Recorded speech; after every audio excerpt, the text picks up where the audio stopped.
It's not the house that's haunted. It's your son. What's your favorite scary movie? What's the boogeyman? As a matter of fact, it was.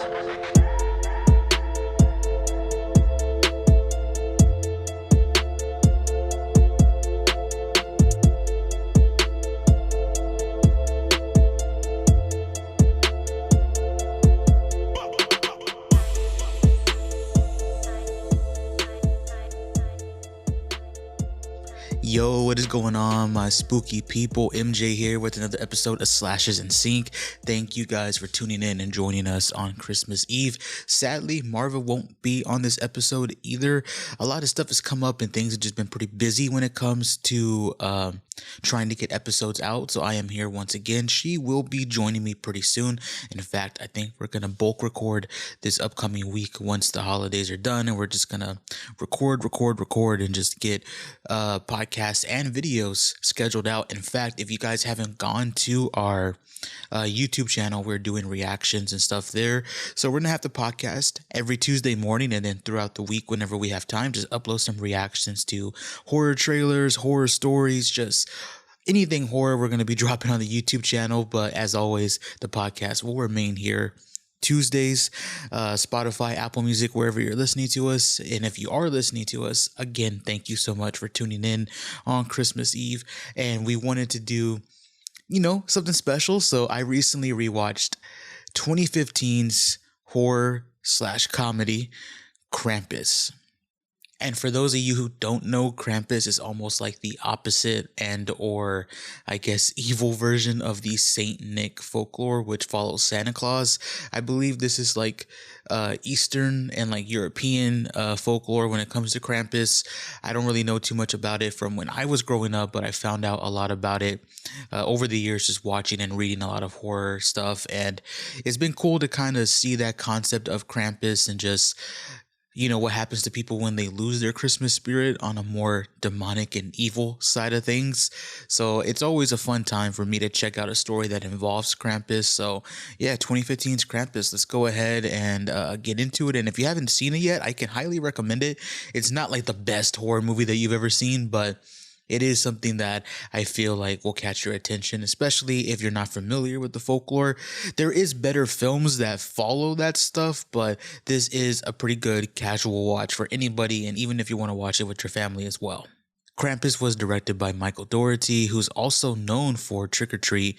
They also directed Godzilla King of the Monsters, so this guy is no stranger when it comes to monster movies and just horror films in general.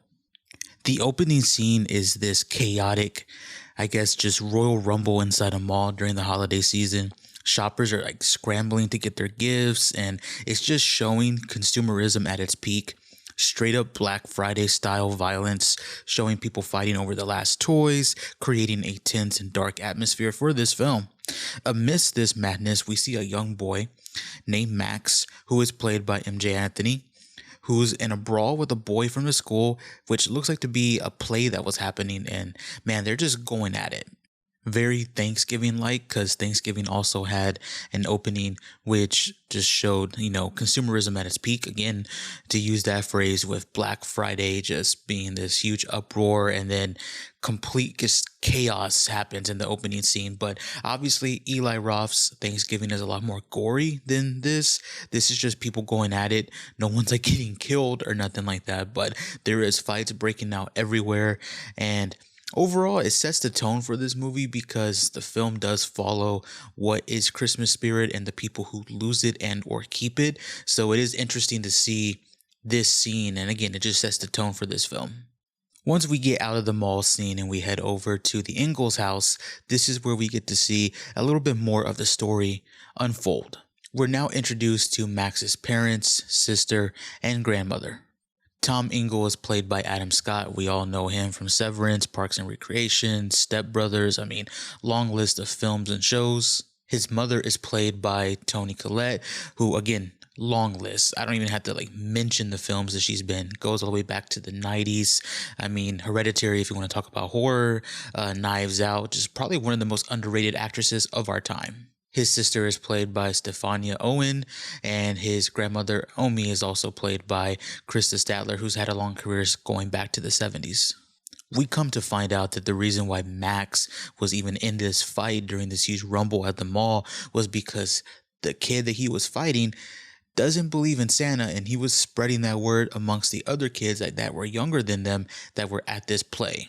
And Max is very heavily into the Christmas spirit, and he wants to make sure that stays alive. We also come to find out a little bit later in this scene, when him and Omi, his grandmother, are together by themselves, that he himself still believes in Santa Claus, and he actually has a letter that he wants to send out to Santa, because he still writes letters to Santa for what he wants for Christmas. There's this really weird scene though where I get like punishing him because of the fight. You never want to start a fight, because that also sets a bad example for other people as well, especially if there were younger kids there. But this weird scene where he wants to do the whole family tradition of like wrapping presents and watching Charlie Brown, and it seems like his dad Tom tells him, yeah, we're not gonna do anything, that's your punishment, whatever. I thought that was a little weird, just because like it doesn't matter like how much trouble I would get in as a kid, that would never stop me from spending time with my parents, and they would never stop themselves from spending time with me. So it was kind of interesting to have that line of dialogue, but it just goes to show how much his parents are actually out of the Christmas spirit, and this is just pretty much a show for the holidays, and how his sister is also just preoccupied with her boyfriend and just being a teenager, and the only one who's really there who gives him the time of day and is also into the whole Christmas spirit as well is his grandmother Omi. We come to find out that his extended family is visiting, and most of his immediate family does not get along with them. And again, it's mainly just for the show of the holiday season, and Max does not like that because, let's keep it real, it's being fake. Like if you don't fuck with somebody, don't go there. You know what I'm trying to say? Especially since later in the film, we do find out that his extended family could have went to the husband's brother's family, and they actually get along. So why don't you just go there for Christmas and let these people do their own thing? But hey, that's just me. His extended family consists of his Uncle Howard, who is played by David Koechner. We know him from Anchorman, whole bunch of Will Ferrell films, huge comedic actor. His Aunt Linda, who's played by Allison Tolman. Their kids, Stevie, Jordan, and I believe their newborn baby, Chrissy. And then a guest that nobody knew that was coming except for Uncle Howard and Aunt Linda was Aunt Dorothy, who is played by Conchata Ferro, who is pretty popular in, a lot of TV shows, comedic films. Some of you might remember her from Edward Scissorhands, Mr. Deeds, and the list just goes on. She's had a very long career. And you can already tell how this family functions. So Tom is the kind of breadwinner, go-getter, and you have the wife who just wants to have control of everything. And then you have the opposite family where you have, it seems like the husband is more of like the alpha male, but doesn't really make the money in the family.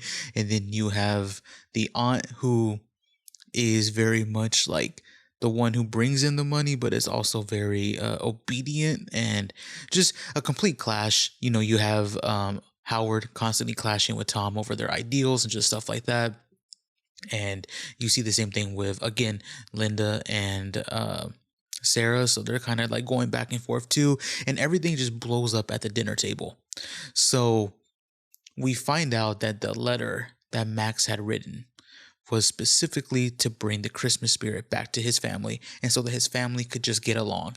And he wrote out in a list, which thinking about it is kind of crazy, but he wasn't expecting it to get read at the dinner table. A list of each person in his family, both immediate and extended, and what he thinks they need to change upon to better themselves and to be better people. And it's just funny, but basically it's just, how he wants his parents to fall in love again. He wants Uncle Howard and them not to have to work so hard, and just everything like that. And then I think he even mentions the cousins too, and it just leads into this huge blowout. They end up getting into a huge fight.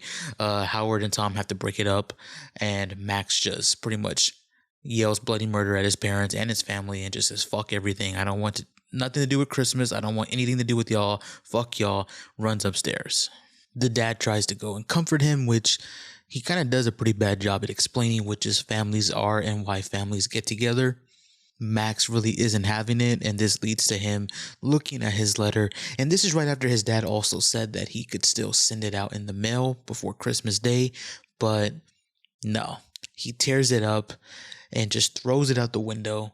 And we see the wind scoop the letter, goes up to the sky, and next thing you know, thunder, lightning, the whole 9 yards. Just a huge storm starts to develop. And then we cut to the next day. A huge blizzard just hit the area. No house has any power, any water, nothing.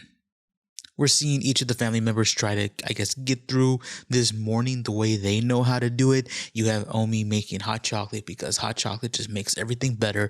You have Stevie and Jordan just wrestling each other. You have Howard still talking shit somewhere. You got Linda and Sarah doing their shit. And then you got Tom like freaking out because even though he wasn't supposed to work during the holidays, he's working on the holidays. Finally, we see Max's sister, and she's upset because she can't, Skype call her boyfriend or even get a hold of him. Like something is going on. It's not just the power. He himself is not responding through any text, anything like that. And that usually doesn't happen. She's able to convince Sarah and Tom to let her go out and go check on her boyfriend in the middle of this blizzard. I'm just like, there's 2 guys there. Send them out if y'all are worried. Right? Or at least have one of them go with her. I just I just thought that was kind of funny from the first time I watched that movie, and even during my rewatch. It's just like, I get it. You're going to use her to like let herself feel okay, go check on her boyfriend, but you're also going to use her in the sense to where she can find out what's going on with the power and everything. But if that's the case, dude, you're the adult. Go with her. You're her fucking father, bruh. Send her uncle with her too. I don't care, but it's like, why is she the one who's tasked with finding out about the power and everything and why nothing is working? I just find that hilarious. On her way to her boyfriend's in this blizzard, she ends up getting chased by this creature who has horns. And if you haven't been keeping up, man, it's Krampus. He is here. He's chasing Max's sister. And Beth is actually able to escape Krampus, so there's some points for her right there, man. She's able to get away from him, but he ends up sending what is known as like the Jack-in-the-Box creature to go after her, and it gets her. So she doesn't find her boyfriend, and she doesn't make it back home. In fact, we don't see Beth for the rest of this film until the end. So yeah, and I will say, when I first watched this movie, that did catch me off guard that the sister was going to be the first to go. Because usually in movies like this, when you have like the brother and sister who don't get along and it's about like family and stuff like that, they usually come together during all this chaos and are able to triumph and bring the family together and like help the family survive this ordeal. That didn't happen here, man. She was gone. Like, yeah, first person to go. Kind of crazy. Now that it's nighttime and, the sun's down, now Tom wants to grow a pair. Where's Beth at? How come we haven't found any updates yet? She hasn't come home. Sarah's also freaking out too. I mean, shit, you should have went with her. Anyways, so Tom comes up with the brilliant idea of going after her to search for her. It's also, again, night, mind you.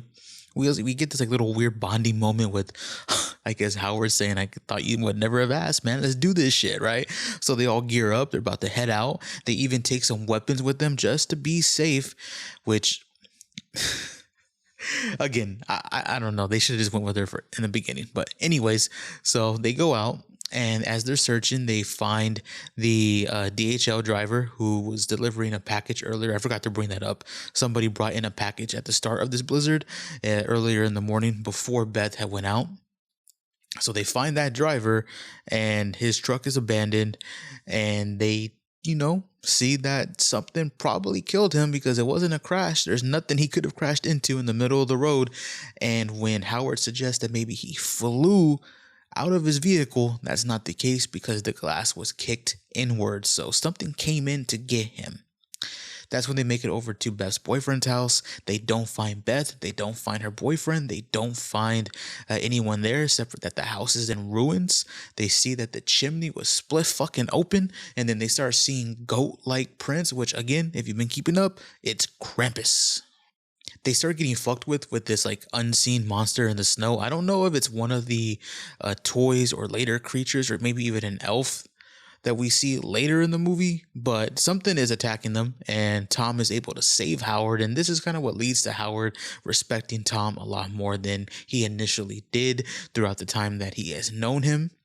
And they're able to return home again with no Beth. Should have went with her earlier. Regardless, they return home. Everyone's freaking out. They send the kids into the kitchen with Omi and Aunt Dorothy so they can just pretty much explain to the wives what happened and what their next step is.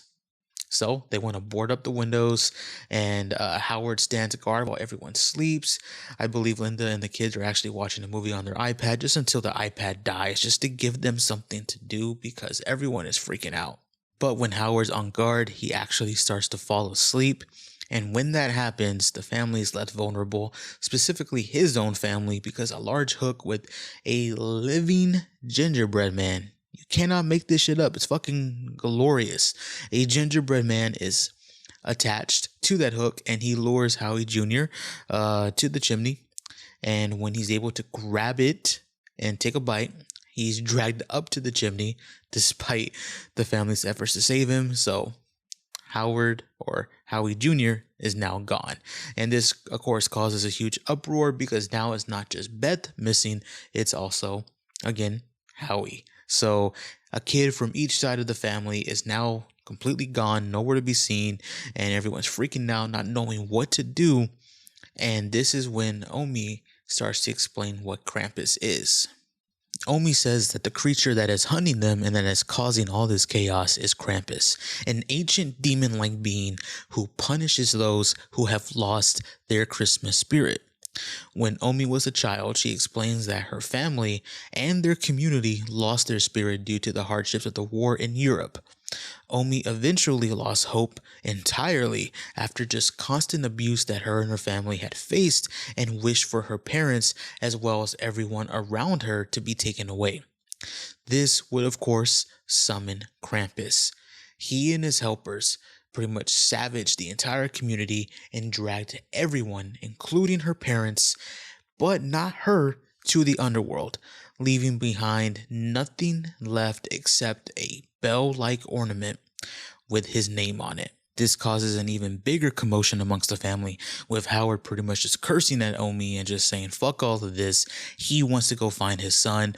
Of course, he's limping. He's fucked up from that monster that attacked him earlier, so he can't really do shit. Everyone's trying to talk him out of it, and it just all leads to a scene where the presents that were brought in way earlier in the film during the start of the blizzard, everything in there pretty much starts to come alive, and this leads to a huge like brawl. You have, I think, Tom, Linda, and Sarah, I believe, going up against creatures downstairs. You have Howard getting attacked. You have the kids in the attic. I believe Jordan gets devoured by the Jack-in-the-Box clown, if you will. Stevie gets knocked out somehow. Max is in a fight for his life too. Like, everything is just, blowing up. Like, everything's just going extremely crazy. And overall, I like the action here. I like the stuff with Howard against, I believe, the gingerbread cookies, just kind of going up against him with his shotgun, or with his rifle, and just trying to outsmart them. But those motherfuckers just keep coming, bro. They do not go down. You got the parents upstairs in the attic when they went after the kids. They were able to save Stevie, but not Jordan. They're also able to save Max as well. And you have them going at it. In fact, I believe Linda is the standout here, the mother sister, because she's the one who saves everyone. Everyone's getting attacked by their own creature and going up against, a certain entity, a certain toy that came to life. But Linda is the one who's able to defeat her toy, come out, and just start swinging for the fences and taking out every other toy that was attacking the other family member. So her and Howard were kind of the MVPs because Tom and Sarah couldn't really do much, and Howard was able to defeat his own enemy downstairs in the kitchen, and then you had Linda not only defeat hers but save the rest of the family as well. We get this interesting scene where the clown is actually able to escape and starts moving around through the walls and stuff inside the house and the insulation and everything. And you have Howard send his dog in to go get him because the clown, I believe, has Jordan inside of it. Devoured her, like literally ate her. And the clown ends up falling through the roof and just falls right into the middle of the living room. Dorothy picks up the rifle and starts raising hell, just shooting anything in sight. But before she's able to shoot the clown and save Jordan, that's when Krampus sends in the elves, or the dark elves, and they just run rampant in the living room. Everyone's freaking out, doesn't know what to do. I think Howard gets taken, Dorothy gets taken, and the newborn baby Chrissy gets taken as well. So far, I'm liking just the utilization of the different creatures, like the opposite of the elves, and then just seeing the toys come to life. And what you would imagine are toys are the most joyful thing when it comes to children, at least when it comes to the holiday spirit.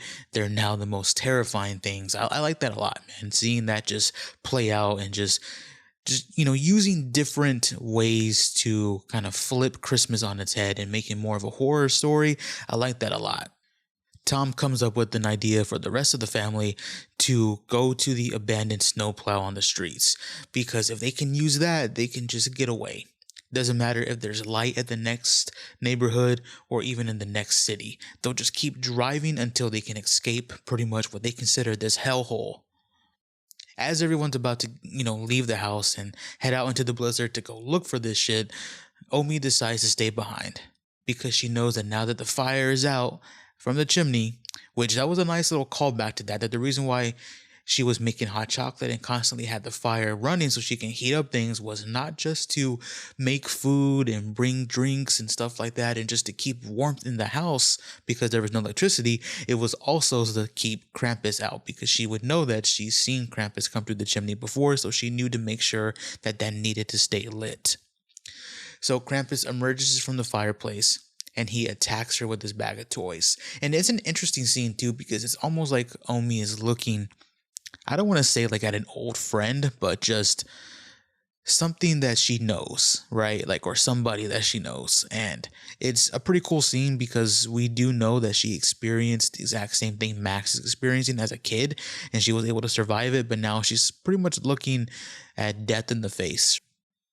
Outside in the blizzard, Tom, Sarah, Linda, Stevie, and Max, they're able to make it to the truck, but again, nothing really always goes the way you plan, and Tom, Sarah, and Linda are dragged away under the snow by the, snow monster that, attacked Howard earlier in the film. Again, we really don't know what it is, if it's just Krampus under the snow, or if it's one of the toys or the elves, but it's just some snow monster, like just underneath all that snow is just dragging everyone away. Stevie and Max are able to make it into the truck and they're able to lock it, but of course they can't drive. Max even makes a joke that he's never driven standard, but I mean, the jokes are pretty much done when Stevie is captured by the Dark Elves, and that leaves Max as pretty much the lone wolf in this situation. Krampus eventually comes out and confronts Max and gives him an ornament with his name on it, wrapped in pieces of his discarded letter. The letter that he tore up earlier in the film that the wind took into the sky. So now he realizes that he is responsible for Krampus's coming, and Max, gets the bright idea to chase after the demon-like being and confronts him at the edge of what is like this fiery, like snow pit, if you will. And Max starts to beg for Stevie to be spared because she was captured earlier, and offers himself up even as a sacrifice. Now remember, this is the chick who was really the one that went after him, stole the letter, pretty much just ruined that whole dinner thing there, got into a huge fight with him, but now he's offering him up as a sacrifice to save her. But Krampus refuses and tosses Stevie into the pit. Max then breaks down and just starts apologizing for losing his spirit. And although Krampus seems to somewhat accept his apology and recognizes that he is telling the truth, Max gets tossed in as well. Max awakens in his bed though, Christmas morning, and he then finds that his family is alive and well. Everyone's in the living room drinking hot chocolate, unwrapping presents, and he concluded what happened was just a nightmare, something that he had went through because of the trauma from the night before. However, they find Krampus's ornament among the presents. The family exchanges troubled looks, recalling memories of what happened. Not just Max, the entire family. The house is then shown through a surveillance snow globe. We get this cool shot where it shows everybody in the living room and we pan out. Not just to the house, we pan out to a snow globe, and then we see a hand with the snow globe placing it with his collection. Hundreds of others in this huge underworld layer, right? And Krampus is alive and well, and yeah. So there's confusion on this ending. Some people have believed that they're trapped in the snow globe and that Krampus still collected everyone, and it's a pretty, bad ending, but that's not really the case. In the light novel, it actually explains that Krampus is just spying on them for having spared them. So they are alive. They just have to watch themselves and maybe not lose the Christmas spirit that they once had and now have again. Overall, this movie is pretty good. It had a budget of like 15 mil, I think, and box office was 61.5. So not only did they make their money back, they made back a pretty decent chunk. Now, the movie's about 98 minutes, so it's not that long of a watch. And again, I can highly recommend it. It's like what I said earlier in the beginning of this podcast, that it is a movie that I don't think is like one of the best horror movies of all time, but it's got a lot of known actors in it. You put this on with your family, everyone's going to have a pretty good time. And I think it just is a fun watch on Christmas, man. That's one of the reasons why I rewatched it. I think Rotten Tomatoes gives it like a 66% critics and 52% audience. That's about what I would give it, like a 5 out of 10 or a 6 out of 10. So a pretty like run-of-the-mill film, and maybe on a good day it's a little bit better than average. But overall, if y'all watched Krampus, let me know what you guys thought. There's also a lot of other films involving Krampus too that I wouldn't mind checking out, and just other Christmas related horror films and horror specials. A couple anthology too, if I think, that I've seen before, like on Netflix and on Amazon Prime, that I would want to get into again and maybe review in the future. But again, I keep saying again a lot. I apologize. Anyways, make sure to comment both on here and on YouTube what y'all thought about Krampus, and if y'all have seen it, and if you are going to check it out. And again, as I always say on the end of every podcast, make sure to let us know what you guys want us to cover, because this is also like you, man. You're a part of the conversation. We want to talk about movies with y'all. What are y'all watching? What are y'all checking out? And then, let us know what y'all want us to talk about, and we'll watch those movies that y'all did, and we'll have a whole discussion about it. But anyways, thank you guys for tuning in as always, and I'll talk to y'all next time.